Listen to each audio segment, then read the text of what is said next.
Aqui me sinto em uma comunidade acolhedora, diversa e interessante.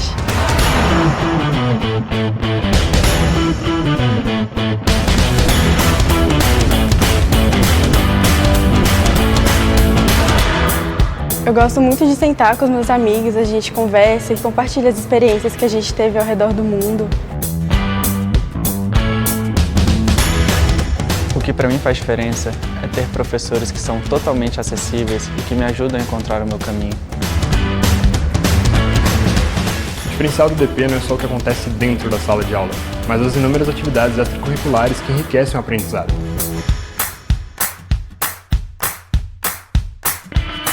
Aqui encontrei colegas que são inspiração, tanto pelo que pensam quanto pelo que fazem.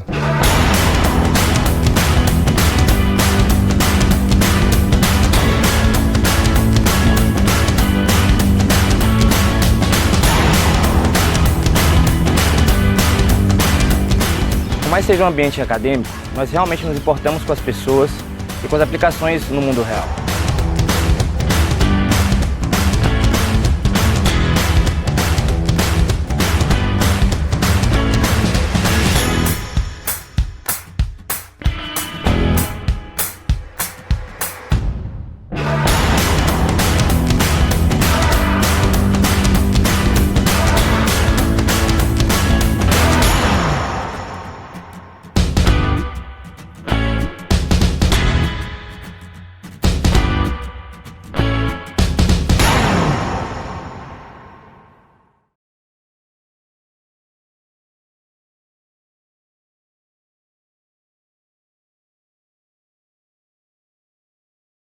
Em primeiro lugar, agradecer ao IDP pelo convite para participar desse momento aqui com vocês. Queria agradecer ao professor Daniel Catelli, que foi o organizador desse conjunto de 4 aulas, né, que nós concluímos hoje, e convidou cada um de nós para compartilhar um pouquinho de um tema relacionado à governança pública.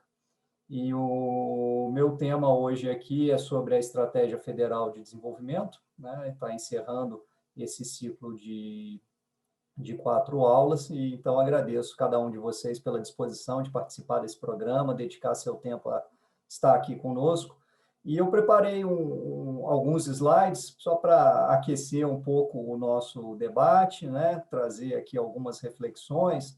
E eu queria combinar com vocês que o nosso chat vai estar aberto ao longo de toda a aula, mas para manter aqui a linha de raciocínio, né, eu vou fazer a apresentação até o final, mas vocês podem, à medida que forem surgindo comentários, questionamentos, vocês já vão colocando no chat, e nós vamos reservar um bom tempo no final para debater à vontade aí as questões colocadas por vocês, tá? Então, por favor, vão registrando seus comentários e no final a gente abre aí o debate. Eu vou compartilhar aqui a minha tela com vocês. Só me avise, por favor, Juliana, quando estiver já aparecendo aí para todos no modo apresentação.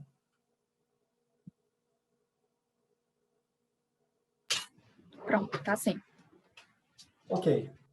Bom, então, o nosso tema é a Estratégia Federal de Desenvolvimento para o Brasil, né? Antes da gente entrar no tema, uma rápida apresentação minha. Minha formação é em Engenharia de Produção, eu fiz a minha graduação, mestrado e doutorado na Universidade de São Paulo, sempre nessa temática. Eu comecei a minha carreira no setor privado, onde eu atuei durante 8 anos, e em 2005 eu ingressei na carreira pública por meio do concurso para a carreira de especialista em políticas públicas e gestão governamental, né? Uma carreira que eu acho que muitos de vocês devem conhecer, que ela prevê uma alocação descentralizada dentro do governo, né? O concurso, à época, feito pelo Ministério do Planejamento, mas que já prevê que de tempos em tempos a gente se movimente dentro da administração, e eu tive o privilégio de, nesses já agora 15, caminhando para 16 anos de carreira, passar por diversos órgãos do governo federal, e aqui eu coloquei só alguns destaques aí de atuação. Atualmente eu estou como secretário de gestão no Ministério da Economia. Eu fui também secretário de Modernização e Gestão Estratégica no Ministério Público Federal, fui secretário de Logística e Tecnologia da Informação, na época, no Ministério do Planejamento, fui secretário de Gestão Estratégica no Conselho Nacional do Ministério Público. Então, todas essas lotações lidando com esse tema da gestão estratégica, que é o tema que a gente vai conversar nessa aula de hoje, né? E como eu desenvolvi uma carreira acadêmica em paralelo aí à minha atuação profissional, desde os tempos ainda de setor privado, eu tenho também, nesse tempo de setor público, conjugado aí minha atuação profissional com aulas que ministro na ENAP, na ABOP, no IBGP, já ministrei em outras instituições e agora fazendo minha estreia aqui no IDP com muita honra e satisfação por meio desse curso. Tá? Então, vamos falar sobre a Estratégia Federal de Desenvolvimento para o Brasil, mas antes de entrar propriamente nela, eu queria situar onde que esse tema de hoje se encaixa no conjunto das 4 aulas aqui desse programa, né? Então, tudo começa no conceito de governança pública, e aí a gente tem o referencial do Tribunal de Contas da União, que já está na sua 3ª edição agora, como um dos principais arcabouços teóricos dessa temática aqui na administração pública federal brasileira, né? Ele consolida uma série de referências acadêmicas e de mercado, nacionais e internacionais, e também a evolução desse debate que vem se dando já há quase uma década aqui na administração federal, sobre os conceitos, os pilares, os elementos, os fundamentos desse tema da governança. Então, a gente vê, né, que a governança hoje é entendida, né, como um conjunto de mecanismos de liderança e estratégia, e aí, né, nós vamos dar destaque depois a esse pilar da estratégia, que é o da nossa aula de hoje, né, que são colocados em prática para avaliar, direcionar e monitorar a atuação da gestão na condução das políticas públicas e prestação de serviços de interesse à sociedade, né?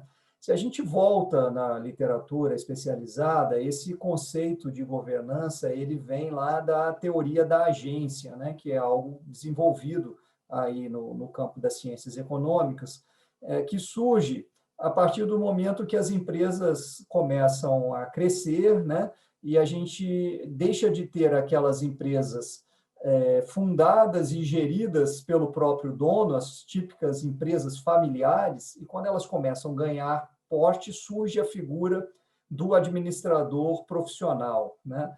Que não é mais o dono da empresa, nem o seu filho, nem nenhum dos seus parentes, mas uma pessoa que ele contrata para que administre o seu negócio em nome dele.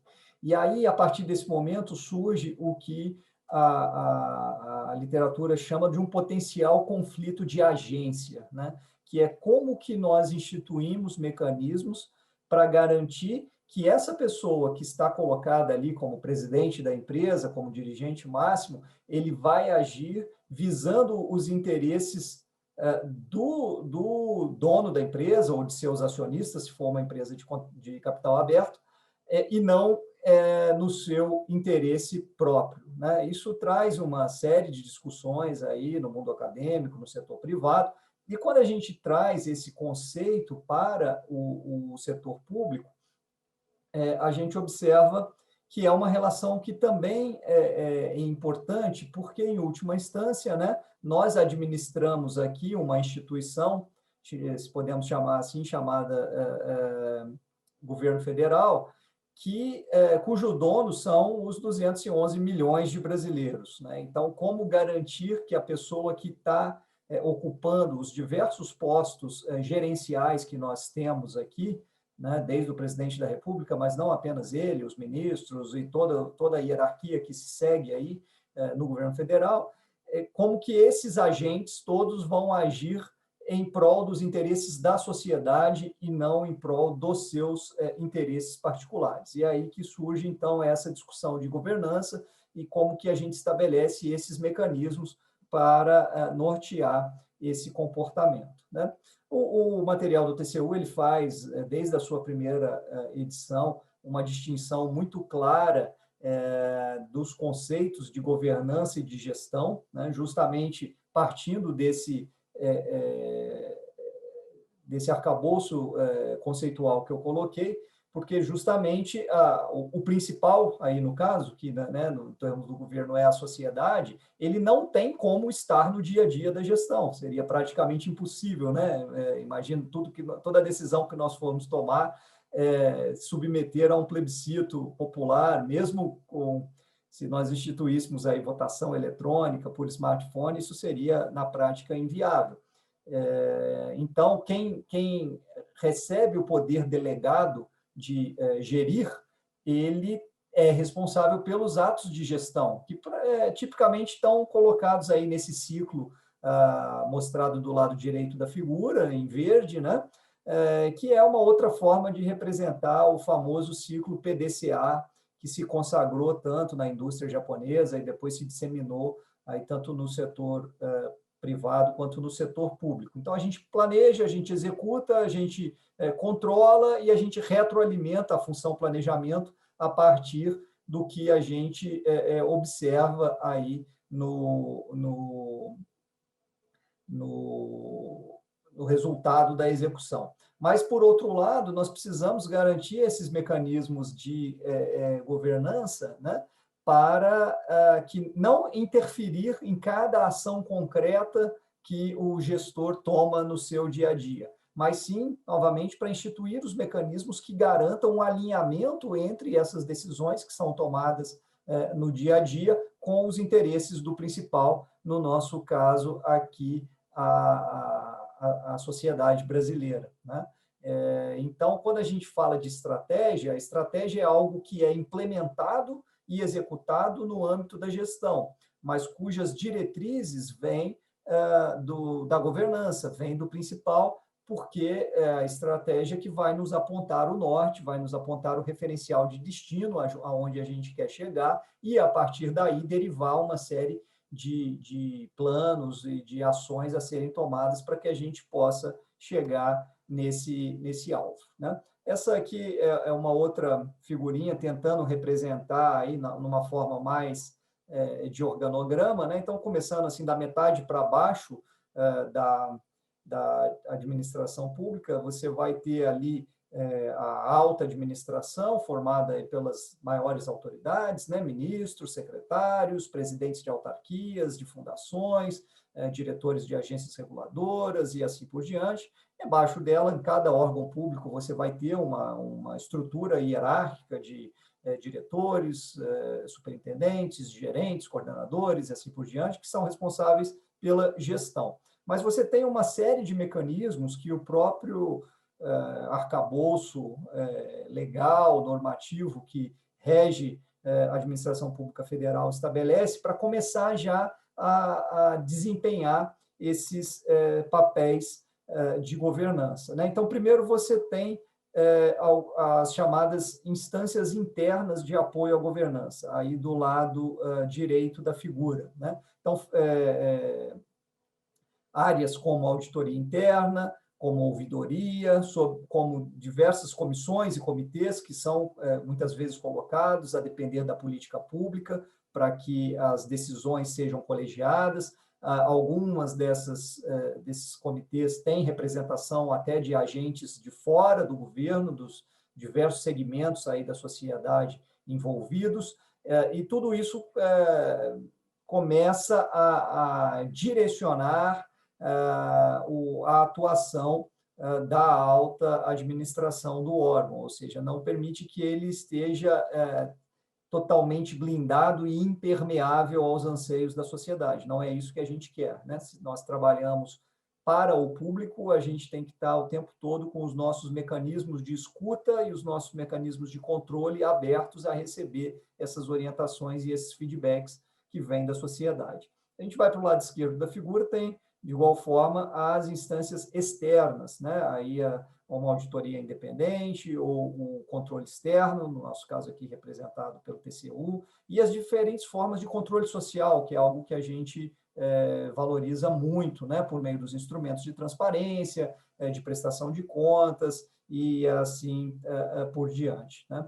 Se nós estamos falando de empresas públicas, nós temos a figura do Conselho de Administração, do Conselho Fiscal, tudo isso instâncias que compõem a governança e que vão trazendo esse caráter plural, impessoal, de representatividade dos diferentes stakeholders aí nas instituições públicas. E, em última instância, toda essa estrutura age ou deve agir em prol da sociedade, né? Sociedade entendida aí como cidadãos em geral, e os diversos segmentos que são interessados em qualquer política pública sobre a qual a gente esteja tratando. Então, aqui, uma outra figurinha extraída lá do guia do TCU, que tenta concatenar aqueles dois ciclos que a gente viu, né? O ciclo da gestão e o ciclo da governança, e como que cada um desses elementos se concatena para que a gente possa implementar aí as políticas que precisam ser colocadas. E vocês observam ali a função estratégia aparecendo bem centralmente colocada aí nessa figura, pois é dela que vai derivar as operações, né, as ações que nós vamos tomar no dia a dia para que a gente alcance os resultados almejados. Então, nós vimos que existem esses 3 mecanismos, né, de liderança, estratégia e controle, e aí o referencial básico de governança, ele traz algumas práticas. Então, ele começa a desdobrar cada um desses mecanismos em práticas que precisam ser observadas no dia a dia da organização. Então, nós vamos focar aqui no pilar da estratégia, que é o nosso alvo, né? E eu vou começar aqui a partir do segundo que está colocado aí, que é o estabelecer a estratégia, né? Todo ciclo de gestão estratégica, ele começa pela formulação da estratégia. E aí, seja qualquer a metodologia utilizada, né? Nas últimas décadas, a gente pode dizer que prevaleceu aqui no setor público no Brasil o Balance Scorecard, que é uma metodologia desenvolvida por Kaplan e Norton, originalmente para o setor privado, mas que ganhou grande aderência no setor público já nos últimos 15 para 20 anos, mas não é o único, né? Existem N outras metodologias que podem ser executadas e, a depender da organização ou da política pública considerada, uma pode ser mais adequada ou outra. Mas, de qualquer forma, você precisa estabelecer a sua estratégia, você precisa definir prioridades, você precisa definir alvos, aonde que você quer chegar, metas, se possível, metas quantitativas, que ficam mais fácil avaliar ao longo do percurso, se a gente está caminhando na direção almejada, né? E a partir do estabelecimento desse referencial estratégico, dessa visão de futuro, né, desses alvos que nós queremos atingir, se passa, então, pelo ciclo da gestão da estratégia, que é muito semelhante ao ciclo da gestão em geral, né? Então, você vai desdobrar essa estratégia em objetivos, metas, indicadores e um portfólio de projetos e iniciativas que vai ser específico de cada uma das unidades organizacionais, e essa lógica vai sendo desdobrada até, idealmente, chegar a cada pessoa que integra a organização, para que você tenha um alinhamento estratégico, né? Eu gosto muito de usar uma figura em que, né, o esforço que cada pessoa na organização está representado por uma setinha, né, por uma flechinha, como a gente aprende lá na física do 2º grau, quando a gente estuda vetores, né, e a gente aprende que, se cada um puxar para um lado, a soma vetorial desses esforços ela vai ser muito pequena. Mas no momento em que a gente faz um alinhamento desses esforços e começa todo mundo a puxar na mesma direção, no mesmo sentido, a resultante disso é potencializada, né? Como se a gente tivesse uma grande força impulsionando a organização naquela direção onde a gente quer ir. Como eu falei, trabalho com esse tema de gestão estratégica no governo federal há já pelo menos 10 anos, e nesse tempo, para mim, ficou muito claro que o segredo do sucesso de qualquer plano estratégico não está na sua formulação, mas sim no seu monitoramento, porque a própria literatura especializada mostra também que, por melhor que seja o plano que a gente faz, quando se inicia a execução, nós estamos sujeitos a uma série de fatores contingentes que não foram previstos, ou mesmo que tenham sido previstos e cujos riscos tenham sido tratados, mas que começam a influenciar no andamento do projeto, e nós precisamos fazer o monitoramento constante para garantir que estamos caminhando na direção que foi traçada no nosso planejamento. Se esse monitoramento não é feito, nós corremos o risco de não chegar aonde queremos, né? Aqui eu gosto também de usar uma analogia de quem está nadando no mar ou no lago, para nós que estamos aqui em Brasília, né? Quem já teve essa experiência sabe que é muito fácil, quando nós começamos a nadar no mar ou no lago, nós sermos desviados do sentido que nós pretendemos ir pela correnteza. E é por isso que nas competições são colocadas aquelas boias que nos mostram, né, aonde a gente tem que passar, e todo nadador precisa, de tempos em tempos, tirar a cabeça para fora d'água, parar por um segundo de dar uma abraçada, mas olhar se os seus esforços estão levando na direção da boia, porque se ele não fizer isso, como eu falei, ele vai fazer muita força, vai dar muita abraçada, e quando ele levantar a cabeça, ele vai perceber que ele foi numa direção que não era a direção que ele tinha planejado. E esse é o papel do monitoramento aí da gestão estratégica, né? E a partir de monitorar se nós estamos alcançando os resultados que foram traçados, quando o monitoramento mostrar que, olha, está tendo um desvio de rota, aí nós vamos olhar as funções de gestão. No caso do nadador, as braçadas, né? Eu preciso corrigir aqui o posicionamento do meu corpo, dar uma abraçada mais para o lado de cá, porque a correnteza está puxando para o lado de lá, e assim por diante, para continuar aí progredindo em direção ao alvo. E tudo isso precisa ser permeado por uma gestão de riscos, né? E aí eu volto ali no topo da figura, que é um processo que começa desde a elaboração da estratégia, passa pela execução, pelo monitoramento, pelos ajustes de rota, justamente porque é a gestão de riscos que vai nos possibilitar antecipar aí essas imprevisibilidades que surgirão, que poderão surgir ao longo do nosso processo, e já, a priori, tomar ações de mitigação, tomar ações de prevenção, tomar ações que nos permitam blindar o máximo possível a nossa estratégia para que a gente continue caminhando nessa direção. Aqui é uma figura que mostra um histórico, né, nos levantamentos que o TCU faz em toda a administração pública, perguntando aos gestores, né, e confirmando por meio de auditorias amostrais sobre a existência de processo de planejamento estratégico nos órgãos, né? Então, a gente percebe que houve um crescimento bastante grande aí na primeira década do século XXI, né? A gente tem dados só a partir de 2007, mas vocês veem de 2007 para 2010 um incremento grande dos órgãos que afirmavam ter planejamento estratégico estabelecido, mas de 2010 para cá, né, até o último dado, que é 2018, vocês veem praticamente um patamar aí de desempenho, né?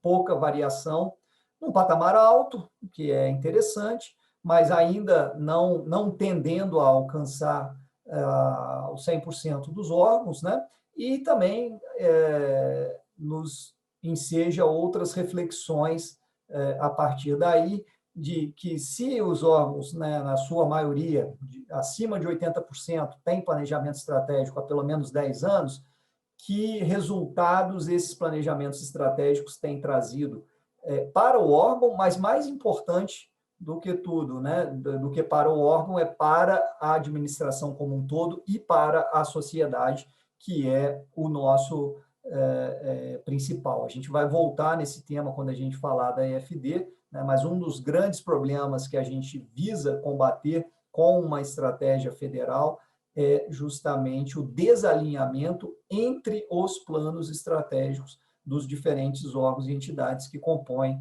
a administração pública.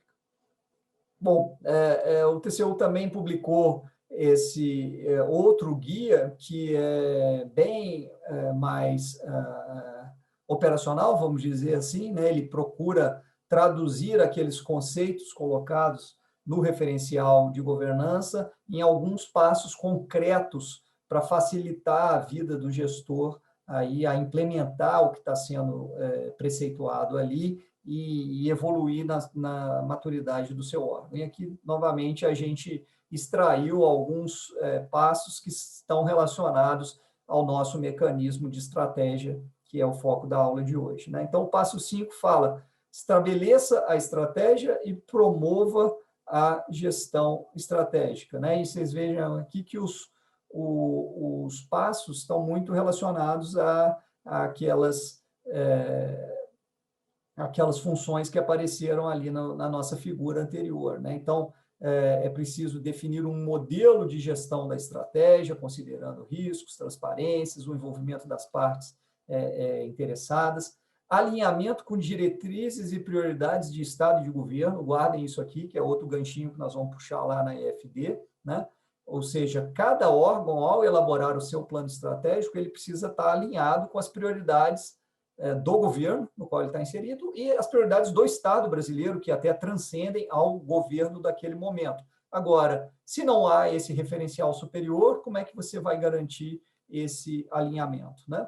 E aí você vai definir, então, uma estratégia com aqueles elementos que a gente comentou, objetivos, indicadores, metas, o modelo de gestão que você vai implementar, que é fundamental para fazer o desdobramento da estratégia, para que os processos, atividades, rotinas diárias da instituição estejam se movimentando na direção que a estratégia coloca, e para isso é importante a definição de objetivos, indicadores, metas ao nível de cada unidade, porque vocês vão ver, quando a gente chegar na EFD, como uma grande estratégia macro de Estado, nós estamos falando de indicadores e metas que são muito abrangentes, né? E, às vezes, para uma pessoa que está trabalhando lá em determinado órgão, no dia a dia, ter uma visibilidade de como que cada atividade que ela faz está contribuindo para aquele indicador é uma relação um tanto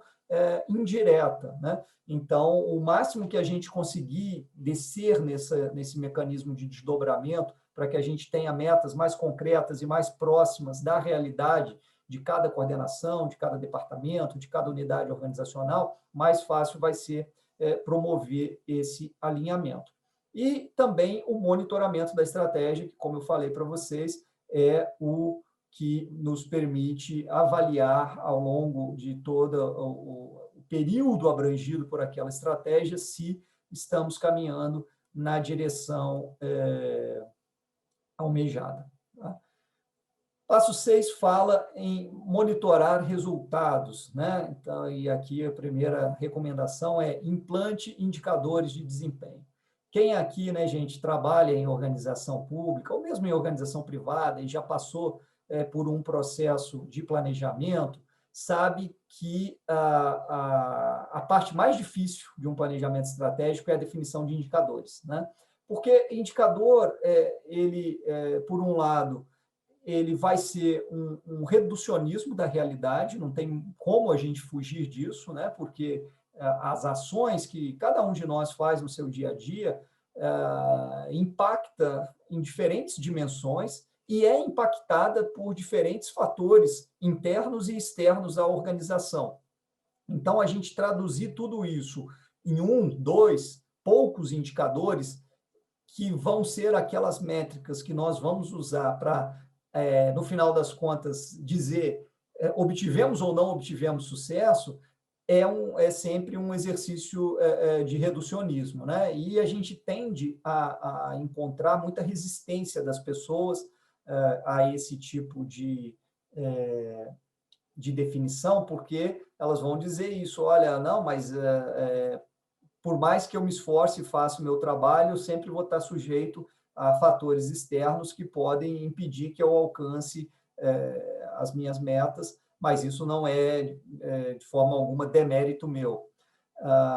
E existe uma certa razão nesse comentário, mas, não obstante tudo isso, é melhor nós termos indicadores do que não termos, porque a gente volta naquele ponto. Se você não tem um norte, se você não tem como aferir em que direção você está indo, você não sabe para onde está indo, né? E qualquer caminho serve, né? Aquela famosa historinha lá da Alice no País das Maravilhas, né? Que ela pergunta qual é o caminho, né? E o gato devolve a pergunta, mas para onde você quer ir?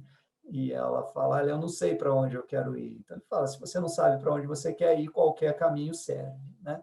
Então, um processo de estratégia é definir para onde a gente quer ir. E para onde a gente quer ir vai ter caminhos mais favoráveis e a gente precisa ter marcos de monitoramento ao longo desse caminho para nos mostrar se a gente está indo na direção correta, né?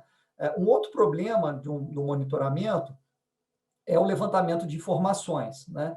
Que muitas vezes é enxergado pelas pessoas como um overhead gerencial. E, de certa forma, é. A pessoa fala, poxa, eu tenho que fazer o meu trabalho e ainda assim ficar reportando aí uma assessoria de gestão estratégica, um escritório de projetos que fica só querendo me perguntar tudo que eu estou fazendo. Sim, mas isso é importante e aí existe uma sensibilidade fina de estabelecer o grau de controle adequado, né, de forma que você não onere demasiadamente as pessoas que estão na execução, para que o report de informação não se torne um grande consumidor de tempo que venha a atrapalhar ela executar o que ela precisa executar, mas um conjunto mínimo de informações precisam ser prestadas até para retroalimentar esse ciclo aí da gestão estratégica. E aí que está essa, né, de acordo com o projeto, com a política pública, com o horizonte temporal da sua estratégia, que você vai definir aí a periodicidade dos monitoramentos, dos relatórios, da prestação de contas que vai ser levados para a liderança e para as diferentes partes interessadas, né? No âmbito do governo federal, a nossa prática tem recomendado reuniões de monitoramento com a presença, né, da alta cúpula, ministros, secretários executivos, secretários, em caso de ministérios, ou em caso de autarquias e fundações, presidente e diretores, que a gente faça esse monitoramento trimestralmente, né? Acho que é uma boa periodicidade, e nessas reuniões de monitoramento, que não devem durar mais do que 1 hora, a gente recomenda que você não precisa levar a cada trimestre todos os indicadores e projetos que compõem o seu portfólio. Você pode, né, a área de gestão estratégica ali, que assessora a alta liderança nessas reuniões, ela pode e deve fazer um filtro e dizer, olha, nesse trimestre o que nós vamos monitorar é essa parte aqui, esse subconjunto de indicadores e de projetos que ou tiveram evolução significativa nesse trimestre, foram sensibilizados, ou porque eles apresentam riscos, ou porque o desempenho aqui não está saindo conforme planejado e que a gente precisa tomar ações corretivas. Lembrem-se que o fundamental é que essas reuniões de monitoramento sejam também reuniões de tomada de ação corretiva para que os rumos se ajustem e o problema não continue a se propagar, né?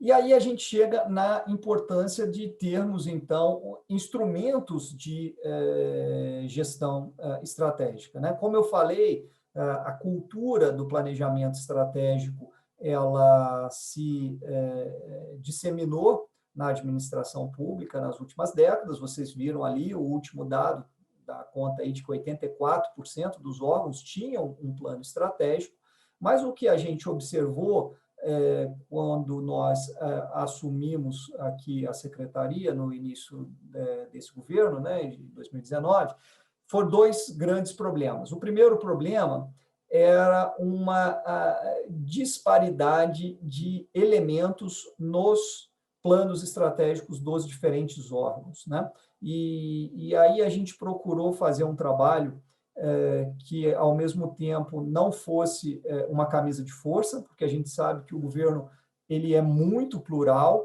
e são realidades muito distintas, dependendo do setor que você está atacando, né? É necessário fazer planejamentos para décadas à frente, e nós temos órgãos que têm esses planos estabelecidos, e outros setores trabalham com uma realidade muito mais imediata, de curto prazo, né? Mesmo as metodologias que são utilizadas, como eu falei, são muito distintas, então a gente quis respeitar isso, mas, ao mesmo tempo, definir, à luz aí dos diferentes instrumentos e metodologias usados já na administração e considerados melhores práticas na literatura especializada, nós procuramos definir um conjunto de elementos mínimos, né, como se fosse uma régua inferior para orientar os órgãos a colocar todo mundo num mesmo patamar mínimo de evolução nessa temática de gestão estratégica. E esses elementos eles estão materializados na Instrução Normativa 24, 2020, aqui da nossa Secretaria de Gestão, que são os 7 colocados aí do lado direito da figura, né? Cadeia de valor, a identidade estratégica, que é onde a gente está falando de missão, visão, valores, objetivos estratégicos, indicadores que necessariamente precisam ter metas atreladas a eles, um portfólio de projetos, que é o que a gente vai fazer para alcançar esses objetivos e essas metas, a sistemática de monitoramento e a sistemática de avaliação para a gente retroalimentar a estratégia. E nós temos trabalhado, nós temos um indicador aí do sucesso nosso aqui, enquanto Secretaria de Gestão, enquanto órgão central dessa temática no Poder Executivo Federal, em que a gente monitora todos os meses como é que está a evolução do conjunto dos hoje 193 órgãos e entidades que compõem o Poder Executivo Federal nessas dimensões aí. A gente quer chegar num patamar em que todos os 193 tenham um plano estratégico contendo pelo menos esses 7 elementos. Aí a gente considera que teremos colocado todos num degrau comum. É claro que alguns têm muito mais do que isso, e é ótimo, e a gente não está aqui para puxar ninguém para trás, pelo contrário, a gente usa esses como exemplos, benchmarks e referências para estimular os outros, mas a gente quer fazer com que o governo como um todo vá subindo aí alguns patamares, né? E o outro grande problema que nós identificamos, e aí eu volto para o lado esquerdo da figura, é que, como eu falei, apesar de existirem planejamentos estratégicos já elaborados na maioria dos órgãos, alguns órgãos já no seu 3º, 4º, 5º ciclo de planejamento estratégico, nós vimos que muitas vezes os planejamentos estratégicos eram muito autorreferenciados. Eles buscavam prioridades que são dos órgãos, essas prioridades, é claro, estão ancoradas nas atribuições que os órgãos recebem, aí, seja da Constituição, sejam de leis setoriais específicas, mas não havia uma preocupação de alinhamento entre os diversos planos estratégicos. Então, a gente corria o risco daquela soma vetorial que eu comentei não está sendo maximizada, né? Uma vez que um órgão está puxando numa direção e a direção que o outro órgão está puxando não estava necessariamente alinhada com ela. E aí nós começamos um movimento já em 2019 para tentar promover esse alinhamento. E o primeiro foco nosso naquele momento foi no Plano Plurianual, o PPA 2020-2023, né? Porque a gente sabe que todos os governos, quando entram, têm uma obrigação constitucional de elaborar o PPA que vai vigorar nos 4 anos subsequentes, né? Os 3 últimos anos do seu mandato e o primeiro ano do mandato subsequente, que é justamente o tempo para quem entrar depois fazer o seu próprio planejamento. Mas quem aqui trabalha no setor público sabe que, historicamente, o PPA, que foi concebido, né, lá na Constituição para ser esse grande plano de governo, alinhador das ações a serem tomadas pelo governo, inclusive garantindo o respaldo orçamentário para que essas ações pudessem se concretizar. Com o passar das décadas, infelizmente, o PPA foi tomando uma outra forma, né? E ele deixou de cumprir esse objetivo. Quem já participou nos ciclos anteriores de oficinas de elaboração do PPA vai confirmar que essas oficinas tinham se transformado em espaços para cada um dos órgãos brigar para aparecer lá a sua política pública, a sua iniciativa, porque esse era o primeiro passo para ele pleitear um crescimento do seu orçamento nos anos subsequentes. E aí isso fez com que o caráter estratégico do plano se perdesse completamente, né? Nós chegamos a ter PPAs em ciclos anteriores com mais de 3.000 prioridades, né? E aí tem aquela máxima aí da literatura de gestão estratégica de que quando tudo é prioridade, nada é prioridade, né? Então, o esforço nosso nesse PPA 2023 foi mudar radicalmente essa lógica, fazer um PPA muito mais enxuto, um PPA que, de fato, espelhasse as prioridades de governo, em que nós tivéssemos poucos indicadores, e aí nós conseguimos chegar num número de 67, depois de muita discussão interna no governo, né? Atrelada a esses indicadores, na sua grande maioria, existe apenas uma meta, e aí sujeita àquela crítica que eu coloquei de ser um reducionismo, sim, sempre será, mas precisamos deixar claro quais são as prioridades. Estratégia é isso, né? Tem um artigo clássico do Michael Porter na Harvard Business Review, que ele fala que estratégia é dizer não, né? Em essência, estratégia é dizer não. Se você diz sim para tudo, você não tem uma estratégia. Você tem que dizer sim para poucas coisas e não para muitas coisas, aí sim você tem prioridades, você tem estratégias. E a gente também, nesse PPA que está em vigor, está agora já no seu segundo ano de execução, nós estamos trabalhando com um portfólio de apenas 30 projetos estratégicos, né? Reduzimos ao máximo esse portfólio e procuramos priorizar, no caso de obras, aquelas que já tivessem com um bom estágio de execução e que tivessem maior probabilidade de, com uma injeção de recursos complementar, dentro da pouca disponibilidade que a gente tem para esse ciclo, serem concluídas e entregues à sociedade, né? Então, assim foi esse PPA. É claro que ele é imperfeito, é claro que no próximo ciclo a gente pode aperfeiçoar, mas eu entendo que foi um grande avanço e uma grande mudança de rumo e de característica do PPA em relação ao que ele estava tomando nos ciclos anteriores. E, na sequência, passamos a trabalhar na Estratégia Federal de Desenvolvimento para o Brasil, né, a nossa EFD. Aí é bom recuperar aqui um histórico, né, que a EFD ela começou a ser elaborada ainda no governo anterior, naquela época, né, com o nome de Estratégia Nacional de Desenvolvimento Econômico e Social, a ENDES, que muitos de vocês devem ter ouvido falar. Como já se estava no final do governo, né, e não se vislumbrava aí a possibilidade de concluí-la, ou mesmo uma vez concluído, né, não seria de bom tom, e aí acho que foi altamente democrático do governo anterior de fazer isso, publicar uma estratégia no apagar das suas luzes e deixar ela já publicada para quem assumisse, né, houve a decisão, então, de publicar o que tinha sido feito até então na forma de um documento que se chamou Estudos Preparatórios para a Elaboração da Estratégia Nacional de Desenvolvimento Econômico e Social, à época, e foi a partir desse documento, que foi entregue pelo próprio presidente Temer para o então candidato eleito Bolsonaro na transição, que nós continuamos o trabalho e que veio resultar na EFD, né?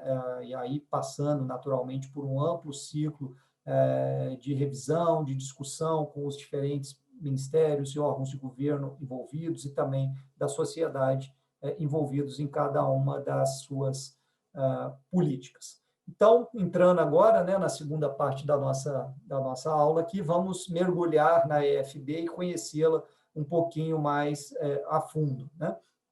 Primeiro ponto que eu queria destacar para vocês é o horizonte temporal dela, né? Por que 2020 a 2031, né? Reparem que nós estamos falando de um período de 12 anos e que coincide com 3 ciclos de PPA. Né? Isso não é por acaso. Né? Até então, o maior instrumento de planejamento, o instrumento de planejamento transversal de governo de maior horizonte temporal que nós tínhamos era o PPA, que estava restrito a um ciclo de 4 anos, aí basicamente é o ciclo de um mandato presidencial. Aqui nós procuramos alargar esse horizonte, nós procuramos trabalhar com um ciclo que vai além de um mandato presidencial, ou mesmo de 2 mandatos presidenciais em caso de reeleição, para que essa estratégia se configure como uma estratégia de Estado e não uma estratégia de governo, uma estratégia de país que reflita prioridades a serem observadas por qualquer que seja o governante ou a corrente política que estiver no poder em determinado momento. Né? Se a gente olha a literatura e a experiência internacional, nós vamos ver que 12 anos ainda é um prazo bastante tímido. Né? Muitos dizem que 12 anos não merece nem ser chamado de longo prazo, né? Está mais para médio prazo, porque outros países têm estratégias com horizonte muito mais longo. Né? Eu tive oportunidade também de conhecer um pouco da estratégia dos Emirados Árabes Unidos. É uma estratégia com um horizonte de 50 anos, para vocês terem uma ideia. Né?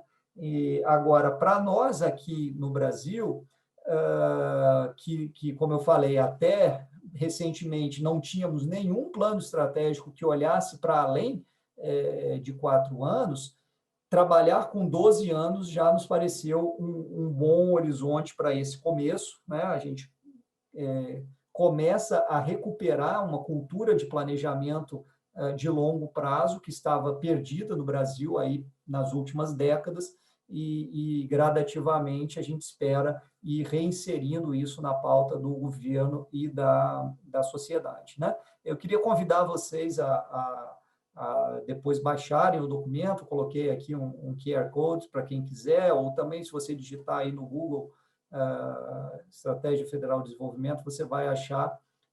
Então, leiam o documento e a gente está à disposição também para continuar conversando, mesmo para além da aula de hoje, para aquilo que não der tempo aqui da gente falar. Tá?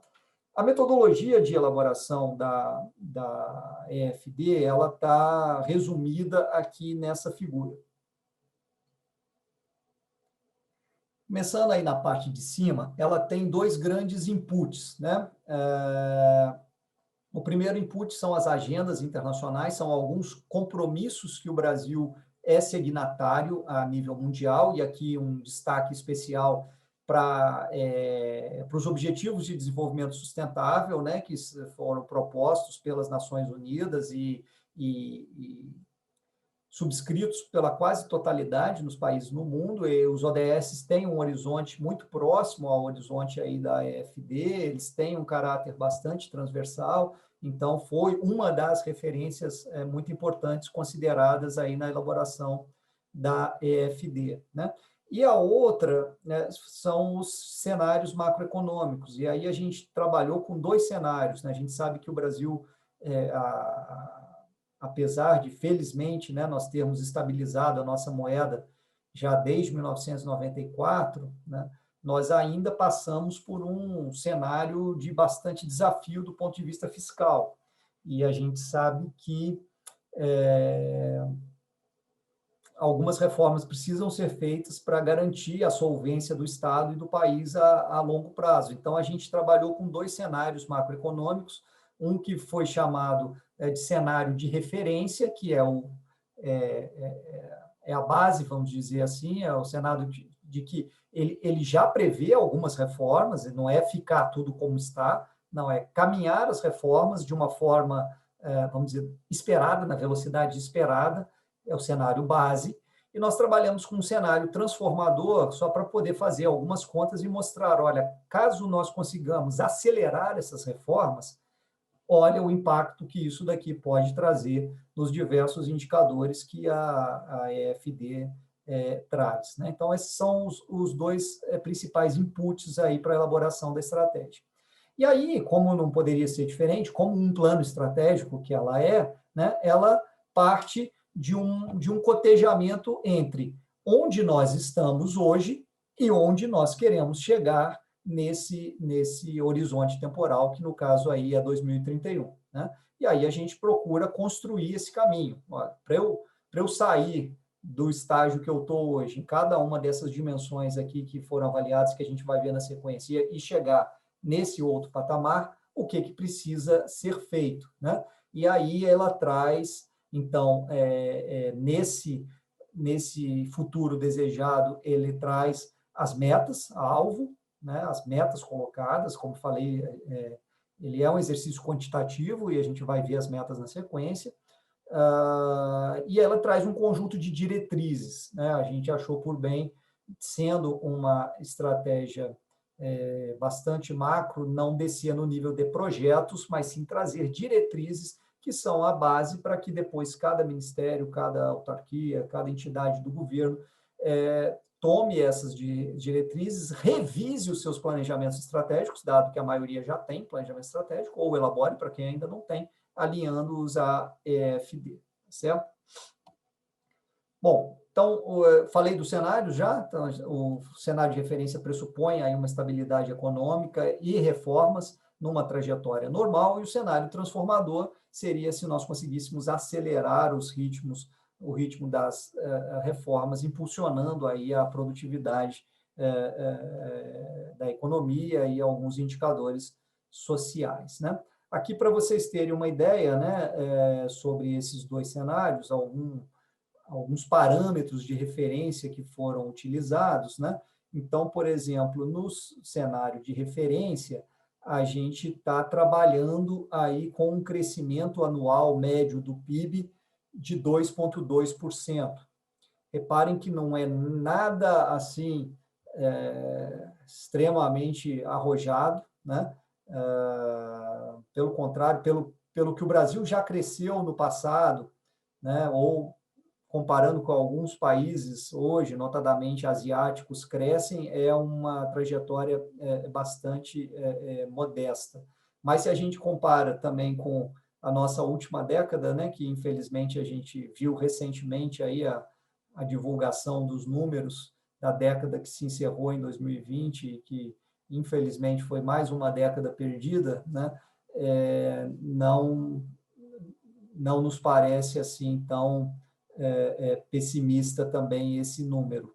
E aqui eu queria pontuar que todas as metas da EFD, elas são embasadas em estudos altamente profundos dos números que a compõem, né, feitas principalmente por pesquisadores do IPEA e também do BNDES, tá? E, claro, sempre em articulação com os ministérios setoriais aí envolvidos.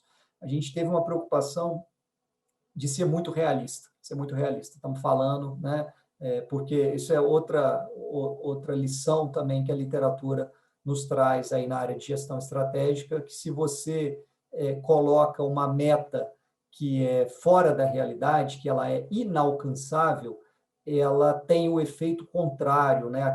Ela perde aquele efeito de impulsionar as pessoas a quererem alcançá-las, e elas já desistem logo de cara por saber que aquilo dali é inalcançável. Então, a gente trabalhou muito com o pé no chão, um cenário muito realista e preciso, e como eu falei, que não é tranquilo, não é assim, se a gente não fizer nada, nós vamos crescer 2,2% ao ano. Não, vocês viram a década passada aí, né?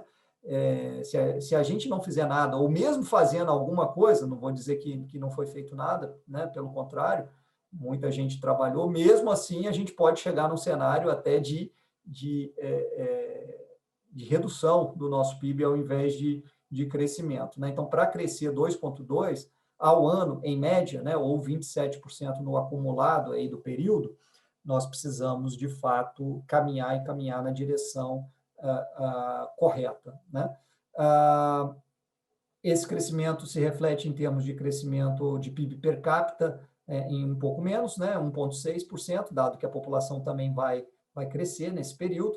E o cenário transformador, aí já com metas um pouco mais ousadas, mas, novamente, factíveis e viáveis no cenário, caso os pressupostos que configuram esse cenário sejam concretizados. A gente cresceria 3,5% ao ano em termos de PIB e 2,9% em termos de PIB per capita. Ainda outros indicadores macroeconômicos aqui, né? A taxa de investimento, que é algo fundamental para o crescimento econômico e para a prosperidade social. A gente sabe que a taxa de investimento no Brasil é muito baixa. Hoje ela está, se não me engano, na faixa de 16%, e a gente trazendo ela para 17,5% do PIB, isso viabiliza o nosso cenário de referência, e 19,5% o cenário transformador. Investimento de infraestrutura é outro gargalo do Brasil, e aqui é importante a gente colocar claramente que o pressuposto da EFD é que a maior parte desses investimentos serão feitos por capital privado, dado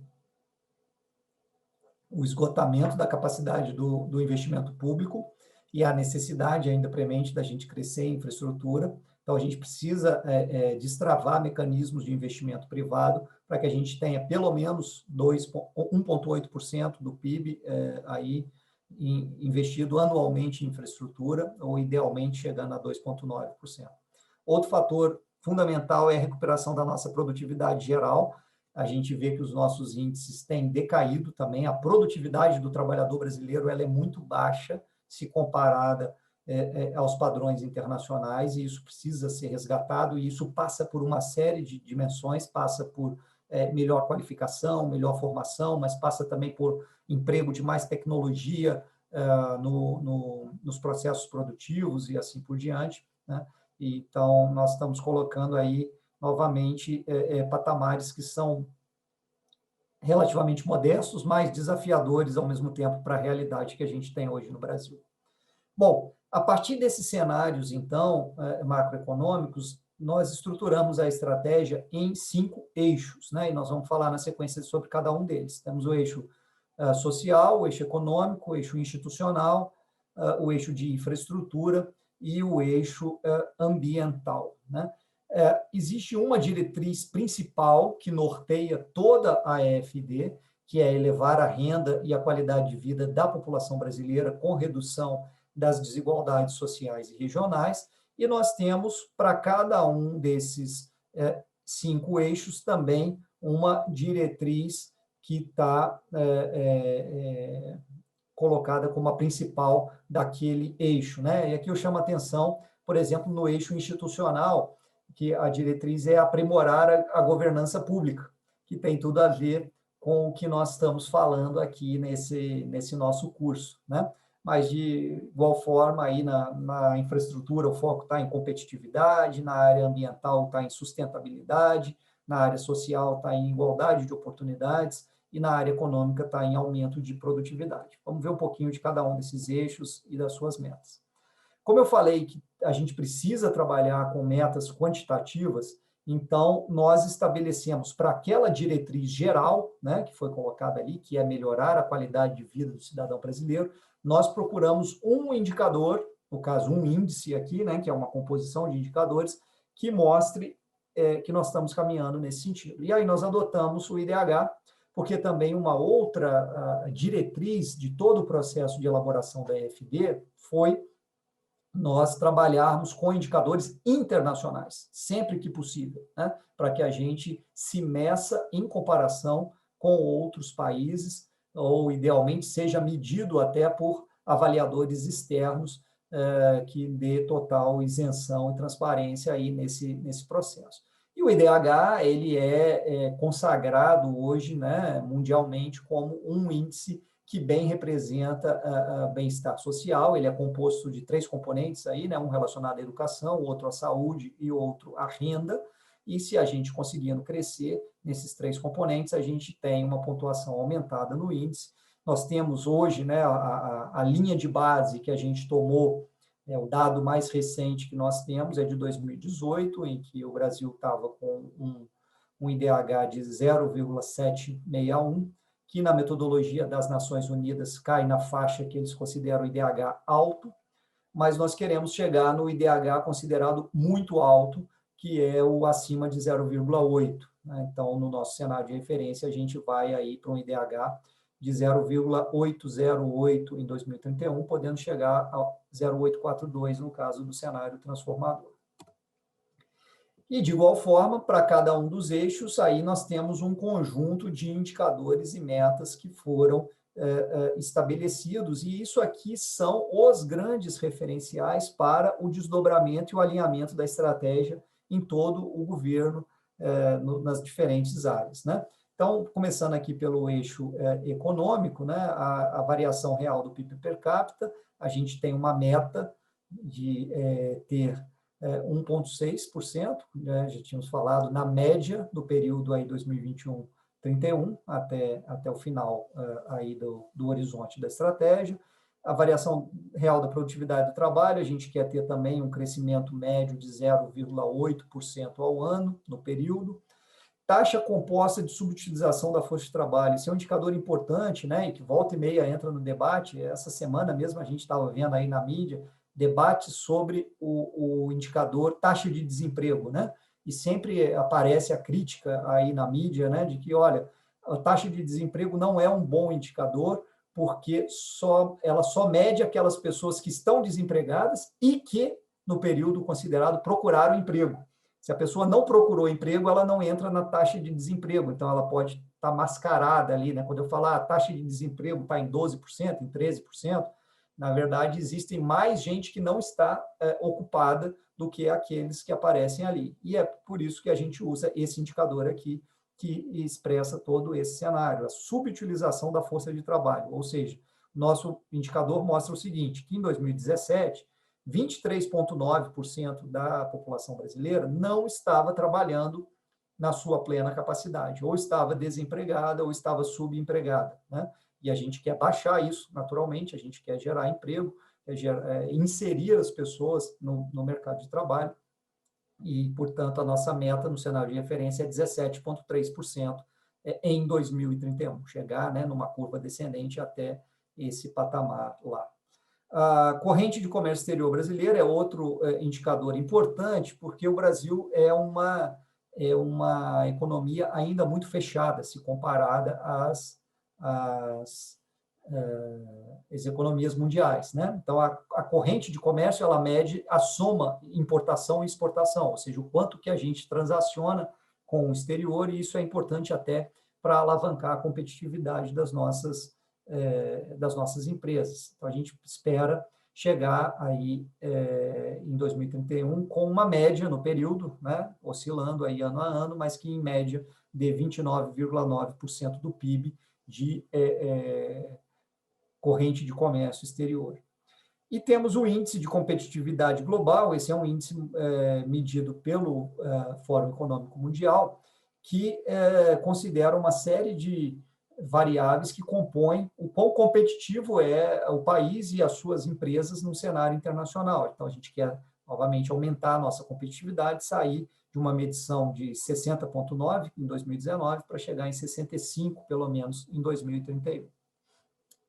Os desafios que são colocados, então, no eixo econômico são promover o crescimento sustentado do PIB per capita, aumentar a produtividade, aproveitar o potencial da força de trabalho, aumentando a sua qualificação e empregabilidade, e alcançar uma maior integração econômica, regional e global. Esses desafios, então, e aquelas metas são os nortes, e o decreto da EFD traz esse comando, assim como a lei do PPA trouxe esse comando, que todos os ministérios, autarquias, fundações, Poder Executivo Federal precisam revisitar os seus planejamentos estratégicos e fazer os alinhamentos necessários para que as suas ações contribuam na direção desses indicadores e metas colocados. Passando para o segundo eixo aqui, é o eixo institucional, né? Vocês vão ver que existem diversos indicadores relacionados à governança que a gente aproveita aqui, principalmente do Banco Mundial, né?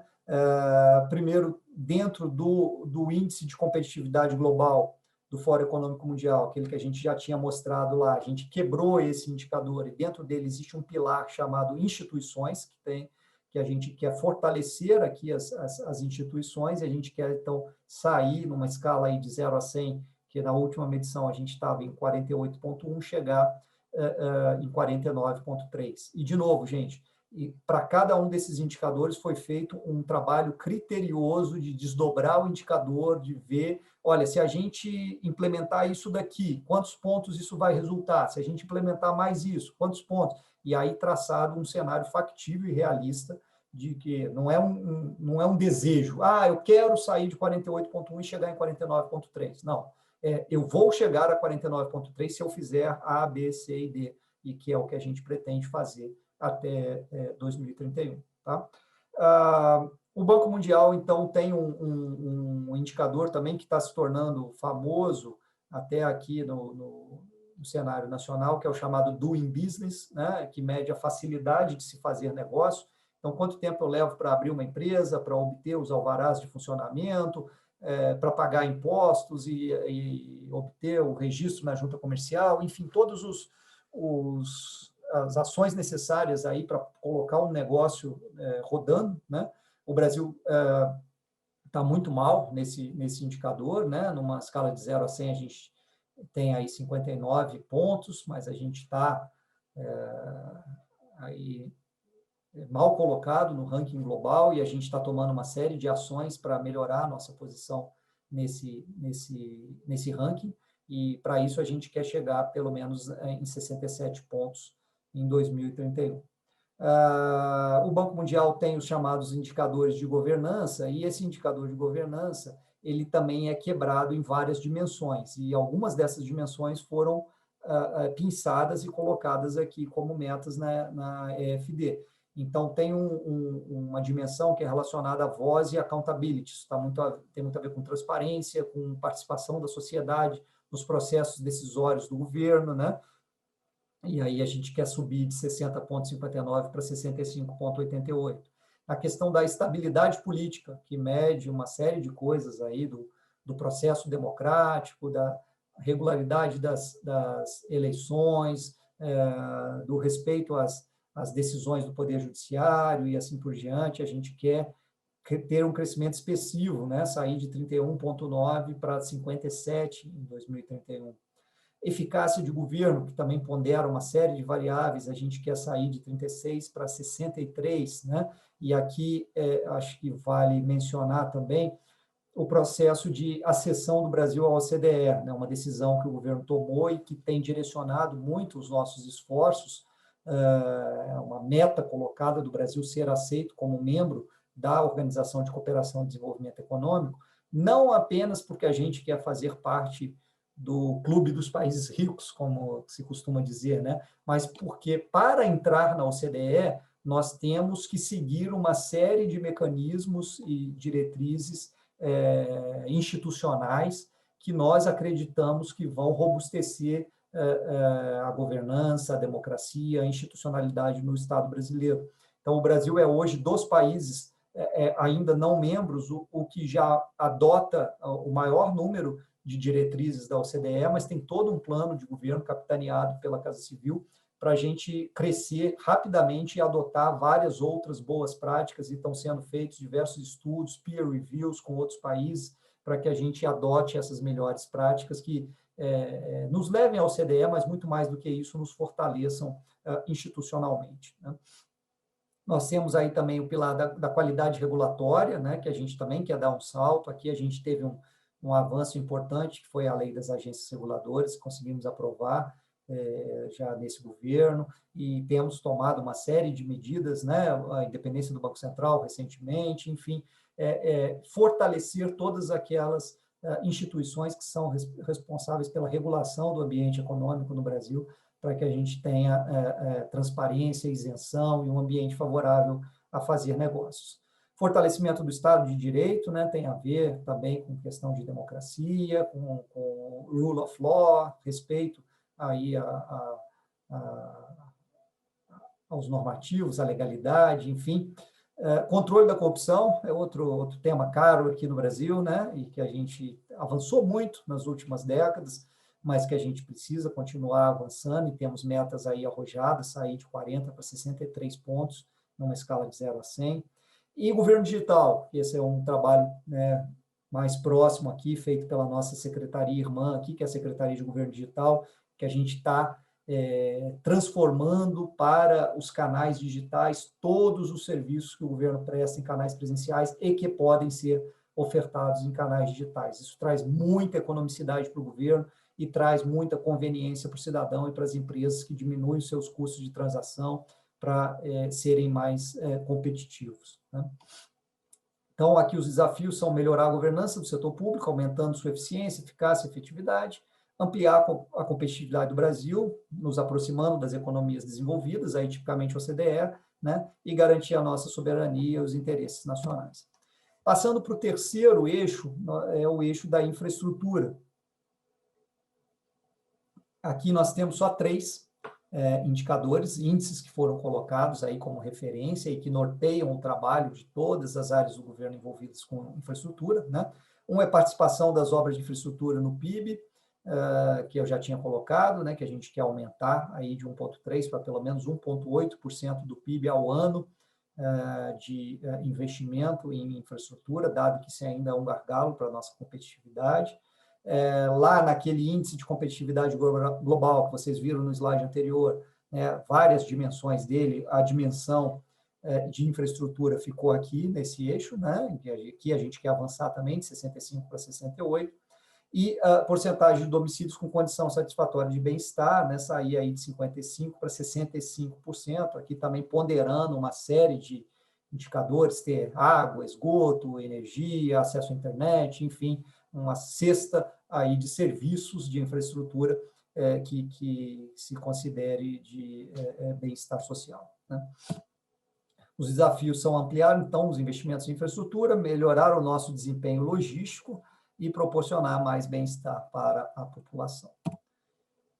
Penúltimo eixo é o eixo ambiental, né? Aqui também trabalho extenso de discussão com especialistas na área, para chegar em índices desafiadores e, ao mesmo tempo, factíveis. Então, a gente tem o índice de performance ambiental, que é proposto aí por essa entidade da Universidade de Yale, em que a gente quer avançar de 51 para 56 pontos, né? A poupança genuína de 3,35% ao ano da Receita Nacional Bruta para chegar a 7,03% em 2031, superávit ecológico sair de 5,9% ou manter aí o 5,9%, né, que já é considerado um bom patamar para a gente manter. Perdas no sistema de distribuição de água, né, a gente tem 37% hoje de perda, isso é muito, a gente quer baixar pelo menos para 25% em toda a rede de transmissão. Domicílios servidos por rede coletora de esgoto ou fossa séptica, a gente tinha em 2018 66%, queremos chegar a 81%, e aí o destaque, né, do Marco Legal do Saneamento Básico, recentemente aprovado, e como vocês sabem, né, gente, saneamento básico é mais importante para a saúde pública do que hospital até, né? Então, é fundamental a gente avançar nisso daqui para prevenir uma série de doenças que a gente já não deveria mais ter no nosso país, né? Mesma coisa, tratamento de esgoto coletado, né? Algo que está avançando rápido aqui no Brasil, mas a gente ainda está com menos de 50%, queremos chegar em 77% em 2031. Lixões, né? Que nós já temos até uma lei que estabelece o fim dos lixões e temos trabalhado nisso, né? Ainda tínhamos em 2017 2.402 unidades e queremos zerar isso muito antes, se não me engano, a meta é 2024, ou alguma coisa assim, já zerar os lixões no Brasil. e o índice de recuperação de resíduos sólidos é de 3% para pelo menos 15%.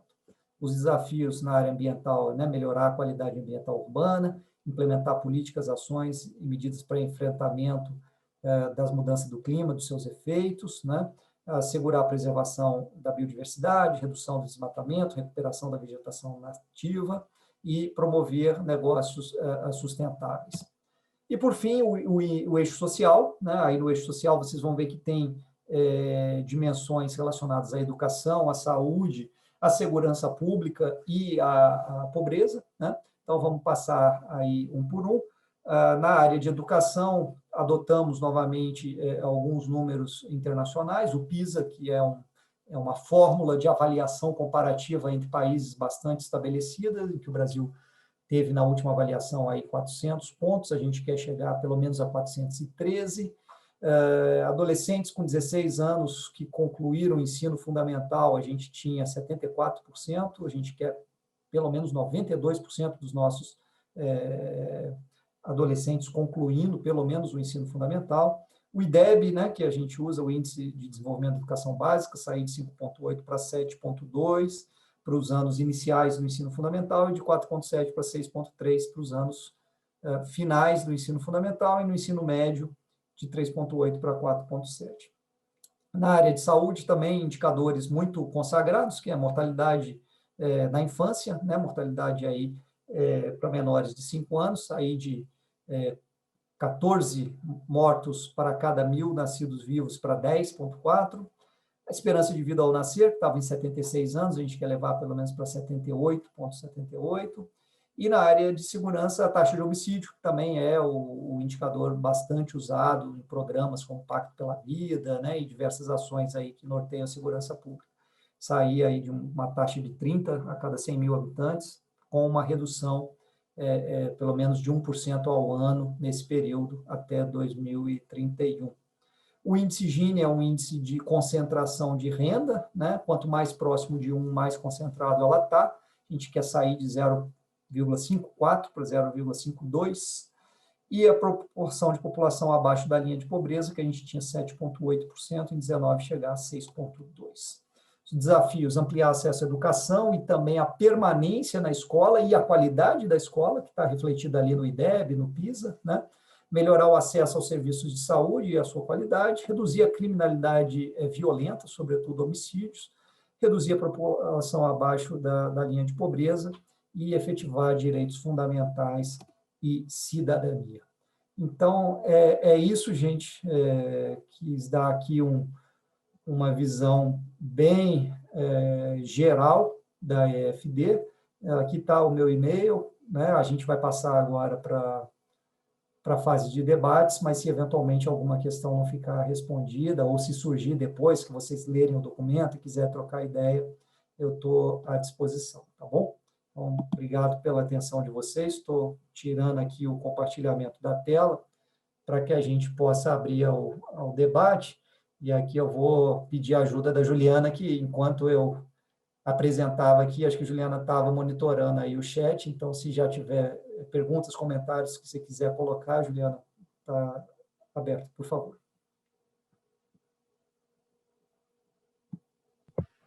Professor, você consegue ter acesso ao chat? A primeira pergunta foi do Dixon. Estou abrindo aqui o chat. Tá. Uhum. Pode falar. Pergunta do Dixon.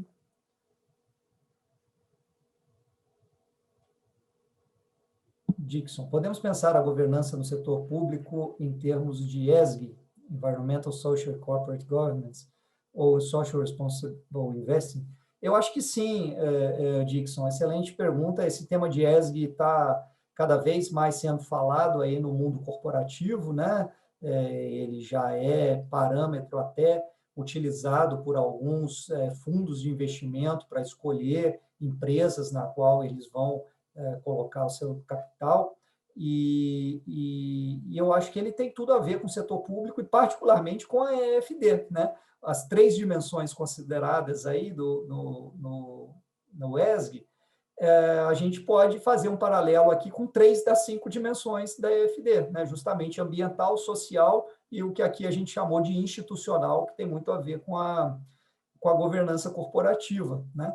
Então, a gente caminha nessa direção, mas eu acho que, como tudo, né, se tornará cada vez mais consolidado dentro do governo à medida que a sociedade cobre isso, né? Então, quanto mais isso entrar na pauta da sociedade e ser exigido por ela, seja no período eleitoral, ou seja, depois mesmo no acompanhamento do dia a dia da administração, eu acho que mais fortalecidos esses conceitos vão estar, e para a gente é bom, porque vão estar alinhados aqui com a nossa EFD.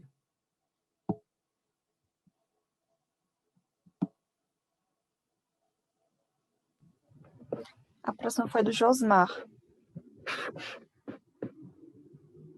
Josmar está perguntando se a EFD é sucessora dos antigos Planos Nacionais de Desenvolvimento 1 e 2, lá dos governos JK e Geisel, né?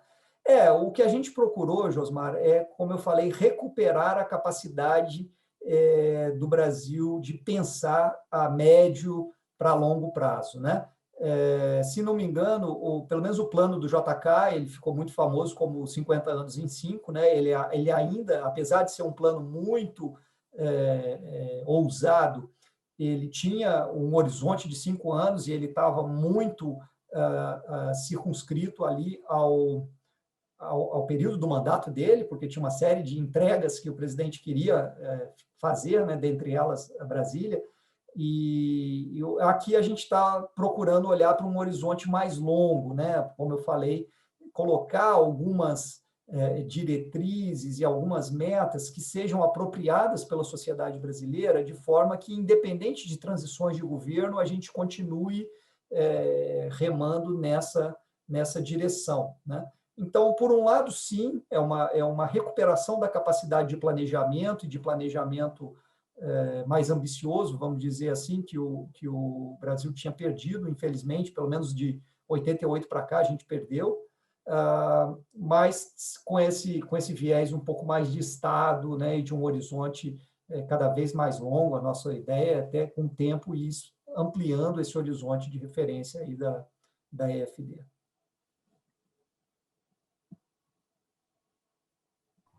A próxima foi logo em seguida, José Alberto. José Alberto pergunta: existe alguma chance de nenhum dos dois cenários apresentados se concretizar? Sim, existe. Qual o impacto dessa possibilidade sobre a EFD? A pergunta tem como fundamento... Espera aí que eu me perdi aqui. A pergunta tem como fundamento os resultados alcançados pela economia brasileira em 2020 e a previsão para 2021. Sim, José Alberto. Como eu falei, o cenário não é assim, vamos sentar aqui e não fazer nada que a gente vai chegar no cenário de referência. Pelo contrário, o cenário de referência ele já é muito ambicioso. Ele pressupõe uma série de medidas, como eu falei para vocês, que a gente precisa tomar em cada uma dessas dimensões para a gente chegar lá. Se a gente não fizer nada, ou se a gente fizer menos do que isso, com certeza a gente não vai alcançar e corre o risco até de andar para trás, né? E a gente tem um desafio adicional, como você bem colocou, que foi a pandemia, né? Que ainda nos trouxe aí um complicador, né? E que vai certamente influenciar muitos desses indicadores. Então, a gente precisa, de fato, ser bem diligente em caminhar nessa direção, em tomar as ações que precisam ser tomadas para que a gente alcance essas metas, né? Meta é algo que se traça e se persegue, né? De novo, meta não é um desejo, é igual você falar assim, poxa, eu queria emagrecer 15 quilos, mas não mudar nada da sua rotina, continuar comendo as mesmas coisas, não fazer exercício. Isso é um desejo, isso não é uma meta, né? Uma meta pressupõe que você vai fazer o que é necessário para chegar nela. E a gente precisa, enquanto país, fazer isso, e esse é um pouco o que a EFD procura mostrar para nos orientar nessa direção.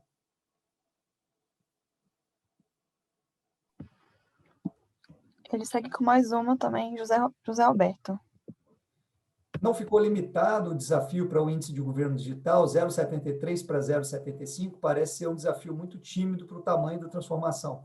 É verdade, quando a gente olha o número, né, por si só, ele parece modesto, né? Mas, como eu te falei, por trás do indicador foi feito um trabalho super criterioso. E aqui, nesse ponto, diferente de outros indicadores, né, o Brasil já está relativamente bem. Se não me engano, na última medição do ranking de governo digital, a gente está na posição 24 no mundo, enquanto que em outros daqueles indicadores, a maioria nós estamos para lá de centésimo, né? Então, você sabe que o ganho aí incremental, quando você já parte de um patamar que já é bom, ele é mais difícil, né? E esse trabalho ele foi feito criteriosamente, como eu falei, para estabelecer as metas e falar, não, isso é factível de alcançar se a gente fizer isso que a gente pretende fazer. Então, parece pouco, mas eu concordo contigo, o desafio é muito grande e, como eu falei, essa é uma coisa que eu acompanho de perto, porque está aqui numa secretaria da qual eu já fui secretário no passado, né, na época que ela tinha uma outra configuração, se chamava SLTI, hoje é a Secretaria de Governo Digital, mas que a gente trabalha muito próximo e a gente vê o belo trabalho que os colegas estão fazendo ali nessa pauta da transformação digital de serviços públicos e sem dúvida, é algo que a gente está avançando e pode avançar muito aí nos próximos anos. A próxima do Antônio Marcel, acredito que o indicador que ele está perguntando é sobre a planilha que você apresentou do eixo ambiental. Esses indicadores ficarão abertos para acompanhamento para a sociedade? Se sim, com qual periodicidade? Sim, Antônio. Primeiro, o documento está público, né? Depois, as medições dos indicadores, a gente quer também dar publicidade para a sociedade acompanhar. A maioria dos indicadores, se você vê, eles são indicadores anuais, né? Que são medidos uma vez por ano, e muitos deles são medidos por organismos internacionais e com até uma certa defasagem temporal. Vocês devem ter observado ali que eu mostrei alguns indicadores, está lá, o último valor disponível, 2017, 2018, dependendo do indicador, né? Então, isso é um desafio também, porque a gente ainda vai ter, nesse primeiro momento agora, resultados de dados que foram coletados ainda antes da estratégia começar a ser implementada, né? E a gente precisa tomar o cuidado para comunicar isso bem e não desanimar se, eventualmente, esses indicadores, no primeira, segunda medição, ainda não estiverem refletindo as ações. Mas, sim, a ideia é dar transparência, a ideia é que a sociedade monitore e se aproprie disso. E, como eu falei, no âmbito interno, também isso vai ser monitorado nas reuniões de acompanhamento da estratégia no âmbito de cada ministério, no âmbito do centro de governo, lá do Comitê Interministerial de Governança, na Presidência da República, que foi quem aprovou a EFD.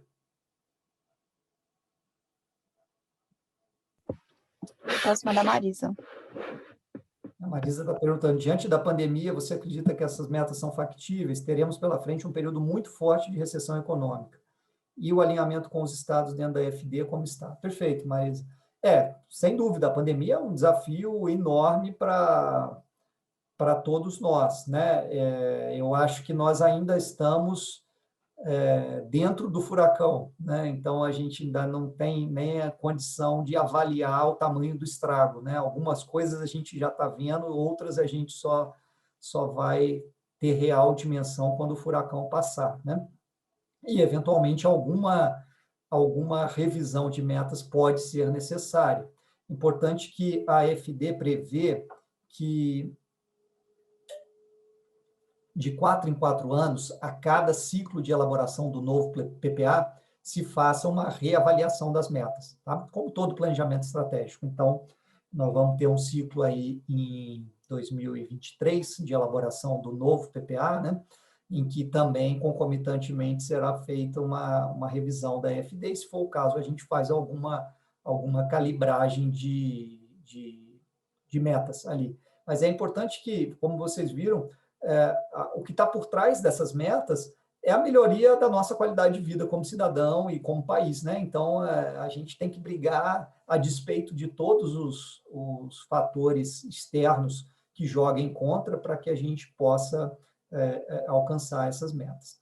Sobre o alinhamento com os estados, né, durante o processo de elaboração foram feitos debates, debate com o CONSAD, né, que é o Conselho de secretários de administração dos estados, foram, no âmbito de cada um dos segmentos, também foram feitos debates, né? Algumas políticas públicas, como saúde, educação, elas têm toda uma governança tripartite aí que permanentemente se reúne e está por trás do monitoramento dessas metas. Em muitos casos, a gente pegou metas que já vinham, por exemplo, como Plano Nacional de Educação, que já são instrumentos construídos de forma coletiva com a participação de estados e municípios, né? Mas a gente precisa sempre reforçar isso, porque o objetivo é justamente que os estados também, os municípios e o setor privado, eles se apropriem dessas metas e também alinhem os seus planejamentos a elas, né?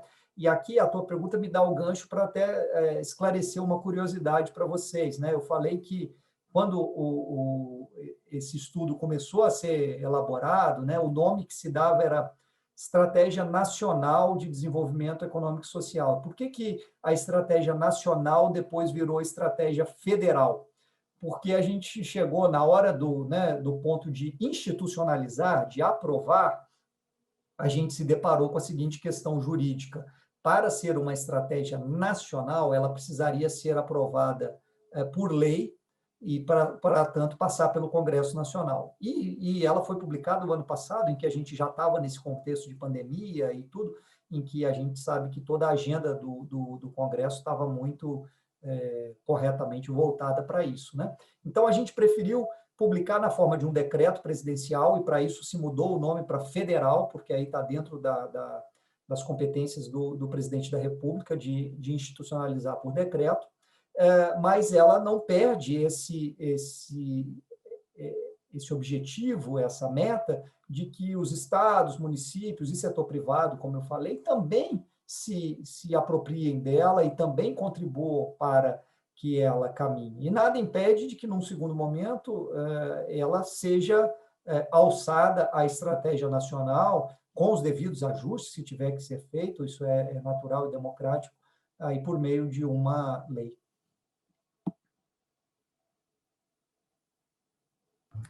A próxima é do José Alberto.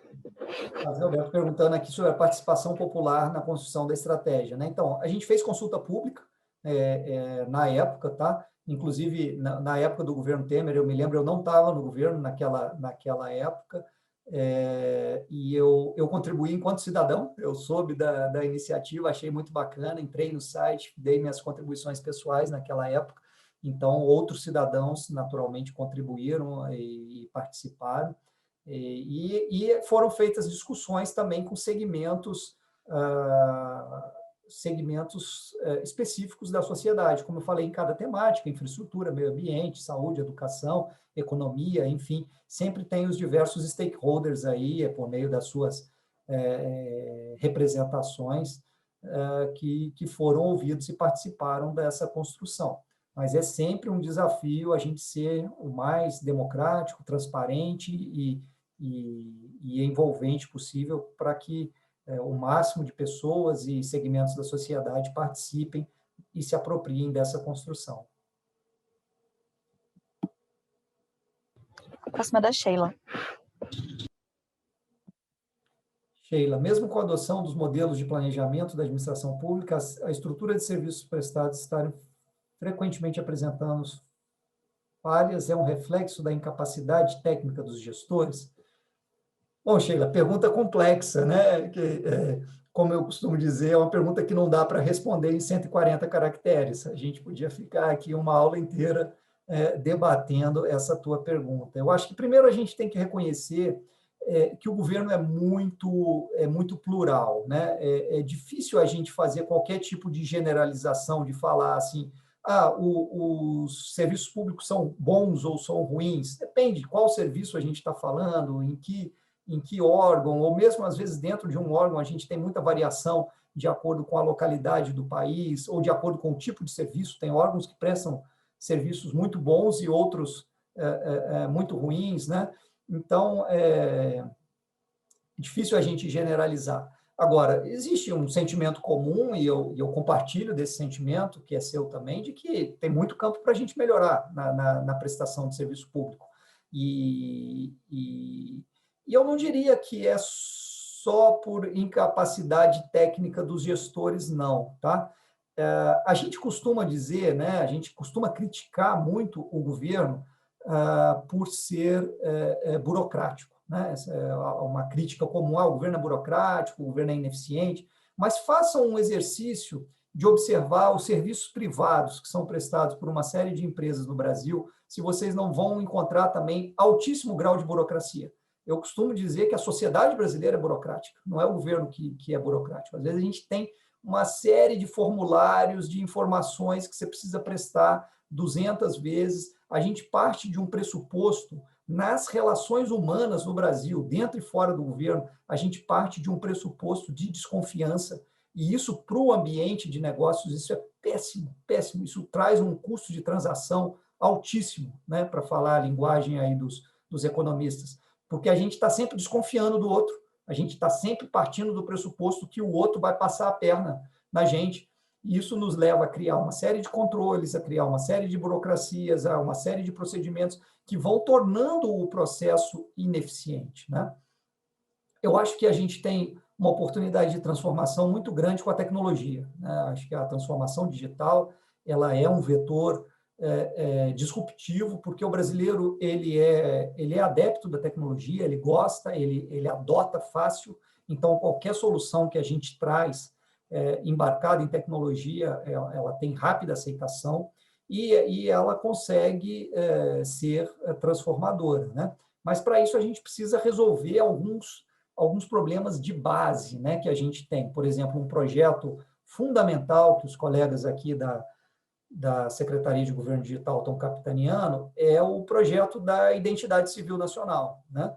É uma discussão grande com o TSE, com Receita, com Presidência da República, com uma série de atores envolvidos, né, que é algo que eu escuto desde que eu entrei no governo, e eu não sei se vocês sabem, existem mais de 100 países no mundo que já resolveram esse problema de ter uma única identidade, né, um número de identidade que te identifica como pessoa em qualquer aspecto. No Brasil, né, a gente conta, não cabe nem nos dedos das mãos e dos pés a quantidade que a gente tem, né? Título de eleitor, RG, CPF, carteira de motorista, certificado de reservista, blá, blá, blá, blá. E toda vez que você vai acessar um serviço público ou privado, você tem que ficar preenchendo esse monte de números de novo. Então, são algumas ações transversais e estruturantes que, se a gente conseguir resolver, isso traz um ganho de qualidade para uma série de serviços, né? Mas tem muita gente competente dentro do governo, tem muita gente que quer fazer. Eu acho que a gente precisa superar alguns gargalos, essa questão da desconfiança, para que a gente possa avançar nesse sentido. Próxima do Rafael. O Rafael está falando aqui como que a população participou da elaboração, né? Eu falei que foi feita consulta pública e foi feito debates aí com os públicos dos diversos segmentos, né? Aí a Maristela está perguntando a mesma coisa também sobre consulta pública, né? Não tem força de lei, Maristela, hoje ela é um decreto, né? Como será realizada a relação da EFD e as pautas prioritárias no Congresso? Muito, muito bom esse ponto, né? A gente tem feito esse alinhamento aí junto com a Casa Civil, né, aqui no Ministério da Economia, com as pautas prioritárias. Eu fui citando alguns exemplos ao longo aí da apresentação, quando eu falei na independência do Banco Central, no marco regulatório do saneamento, né, uma série de ações que já estavam na nossa pauta legislativa prioritária e que estão ganhando força aí ainda maior com a EFD, né? Nessa linha de marco regulatório, voltando na pergunta da Sheila, nós tivemos uma notícia excelente semana passada, que foi a aprovação pelo Senado do projeto de lei de eficiência pública, que fala justamente sobre transformação digital de serviços, sobre desburocratização, projeto que estava tramitando no Congresso desde 2017, se não me engano, já tinha passado na Câmara, passou agora no Senado, estava na nossa pauta prioritária do governo, e está agora em fase de sanção pelo presidente da República. Então, a gente está procurando avançar na agenda legislativa, trazendo essas prioridades para que a gente possa destravar alguns gargalos.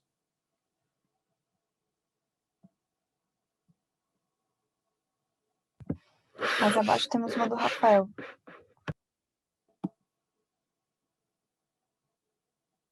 Rafael, embora o Brasil seja reconhecido mundialmente por sua cultura, nota-se a ausência de qualquer indicador relacionado à cultura.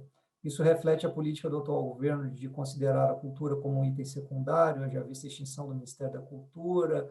Não tem nada disso, Rafael. Como eu falei, começou a ser elaborado no governo anterior.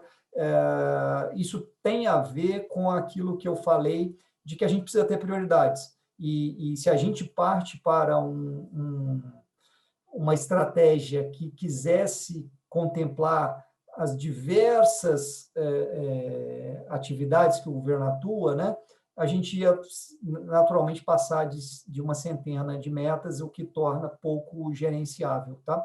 Mas isso não quer dizer que a cultura está sendo menos prestigiada por causa disso, ou qualquer outro segmento que não está ali explicitamente, representado na EFD, até porque a gente sabe que existem contribuições indiretas, né? Por exemplo, quando a gente fala de educação, a cultura é um elemento que contribui aí para o desenvolvimento, para a formação do ser humano e assim por diante. E a gente trabalha isso nos outros níveis, né? O PPA trata de cultura, existe o planejamento estratégico da Secretaria Especial de Cultura e das entidades vinculadas, e aí a gente procura trabalhar essas dimensões. A última do José Alberto. José Alberto, como você relaciona a inovação de gestão pública, que envolve práticas disruptivas, com planejamento estratégico, que muitas vezes engessa, limita os processos de gestão? Não seriam incompatíveis, como as práticas de gestão ágil têm sido percebidas e incorporadas na gestão pública federal? Excelente pergunta, Zé Alberto. E aqui eu deixo uma recomendação de bibliografia para você e para quem quiser se aprofundar no assunto, que é o Mintzberg, né? Que ele é um crítico do planejamento estratégico, ele fala que o próprio nome planejamento estratégico ele traz uma incoerência intrínseca, né? Porque planejamento, segundo ele, é um esforço analítico e estratégia é um esforço sintético, e estratégia muitas vezes está mais relacionado à intuição, a feeling, a tomada de decisão a partir de variáveis objetivas e subjetivas do que é um esforço de planejamento. Mas, ainda assim, ele mesmo reconhece que é necessário ter planejamento até para você ver que não está cumprindo e ver por que não está cumprindo e refletir criticamente sobre isso, né? Inovação é uma disciplina que cresceu muito no governo nos últimos anos, está meio que na moda, né? Até esse projeto de lei que eu acabei de mencionar, da eficiência pública, que foi aprovado semana passada no Senado, ele fala em laboratórios de inovação, ele fala em se criar espaços de inovação nos órgãos públicos, e é uma disciplina importante, que eu acho que ela não é contraditória com o planejamento estratégico, principalmente o planejamento estratégico nessa camada que a gente está falando aqui, que é uma camada basicamente de se traçar alvos que você quer atingir. A gente está, sim, evoluindo em termos de planejamento tático operacional para ser cada vez menos prescritivo. Eu já trabalhei em projetos fora do governo e dentro do governo no passado, em que a gente tinha aqueles projects com, né, centenas de atividades, aqueles gráficos gigantes que enchiam a parede, e a gente procurava controlar cada uma das atividades do projeto, né? Hoje, como você coloca aqui, a gestão ágil trabalha numa outra lógica, trabalha em ciclos de planejamento incremental, em que você não tem a priori uma visão de tudo que vai ser feito nos próximos anos, mas de tempos em tempos você planeja o próximo ciclo ali, seja de um mês, um bimestre, um trimestre, e você vai executando e replanejando, né? Mas ainda assim você precisa planejar, mesmo que seja em ciclos mais curtos, com feedback, com retroalimentação, porque senão você volta naquilo, se você não planejar, você está caminhando em qualquer direção, e o risco que você tem de um está puxando para cá, o outro está puxando para lá, e a soma vetorial ser muito pequena, ele não é um risco desprezível.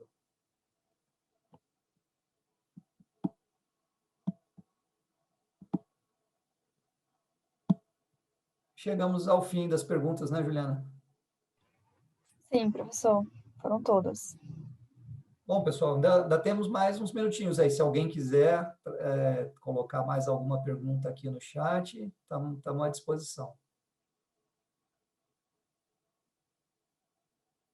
Talvez algum tema que eu respondi aqui, as perguntas que foram colocadas, que eventualmente vocês queriam fazer uma réplica, colocar mais algum ponto, fiquem à vontade. Zé Alberto está parabenizando. Obrigado, Zé Alberto. Obrigado pelas suas contribuições, enriqueceram muito o debate. A Marisa pergunta sobre se sustentabilidade é a postura do atual governo. Eu queria aqui, Marisa, não entrar no mérito do atual governo. Apesar de eu ser, né, hoje, ocupar um cargo no governo, eu até aqui, ao longo da minha fala, falei o tempo todo, né, em coisas que nós estamos fazendo enquanto governo, mas eu estou aqui na condição de professor, fora da minha jornada de trabalho, e principalmente o tema que a gente traz aqui da EFD, como eu procurei mostrar, é uma visão que transcende qualquer que seja o governo, né?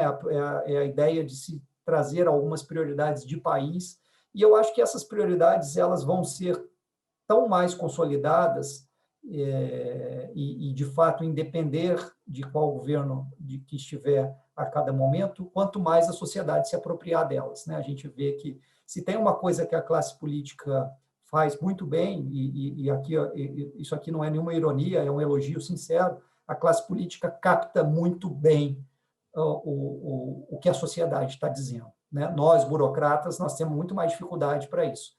Então, se a sociedade forma consensos em determinados temas, sejam eles quais forem, a classe política vai captar isso, e isso vai se refletir em qualquer governo que esteja no poder.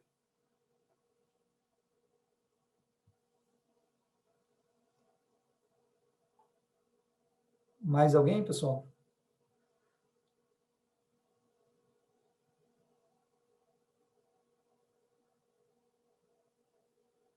Bom, se não tivermos, eu queria mais uma vez agradecer a vocês pela disposição de estar aqui. Acho que foi muito rico o debate. Obrigado mesmo pela disposição em me ouvirem e pelas contribuições. E reforço o convite: leiam a EFD, compartilhem aí nos órgãos onde vocês trabalham, nos segmentos sociais que vocês estão envolvidos, para que, de fato, cada vez mais gente participe. E, como eu falei, nenhuma estratégia nunca vai ser perfeita, ela está sujeita a aperfeiçoamentos, e vamos aperfeiçoando para que a gente caminhe junto como país na direção aí de melhor qualidade de vida para todos nós. Obrigado, Russo, obrigado, Marisa. Aditi, obrigado também. Obrigado, pessoal.